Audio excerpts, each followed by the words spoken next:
হে যুবক ভাইরা, আল্লাহকে ভয় করুন। ওই ভয়াবহ দিবসের কথা স্মরণ করুন যেদিন আপনার জীবনের সুখ আনন্দ বিরাজকে ধূলিসাৎ করে দেবে।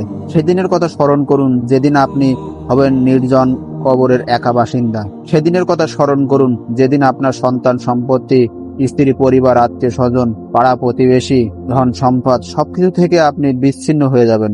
কবরের সংকীর্ণতা ও ঘুটঘুটে অন্ধকারের কথা কি আপনার একবারও মনে পড়ে না? কবরের বিভীষিকাময় ও ভয়ঙ্কর অবস্থা কি আপনার স্মরণ হয় না? কবরের শাস্তির কথা কি আপনার প্রকম্পিত হয় না? মুনকার নাকির ফেরেশতা দেয়া প্রশ্নের সঠিক জবাব কি আপনি দিতে পারবেন? এ কথা কি একবারও ভেবেছেন? অনুরূপভাবে কবরের ভেতরে অফুরন্ত সুখ ও অনাবিল শান্তির কথা কি আপনার হৃদয়ে পাটে জাগ্রত হয় না? তাই বলছি, হে যুবক ভাইরা, আর দেরি না করে দ্রুত ছুটে আসুন মহান রব্বুল আলামিনের বিশাল ক্ষমার দিকে, মহান রব্বুল আলামিনের রহমতের দিকে, মহান আল্লাহ রব্বুল আলামিনের অনুগ্রহের দিকে।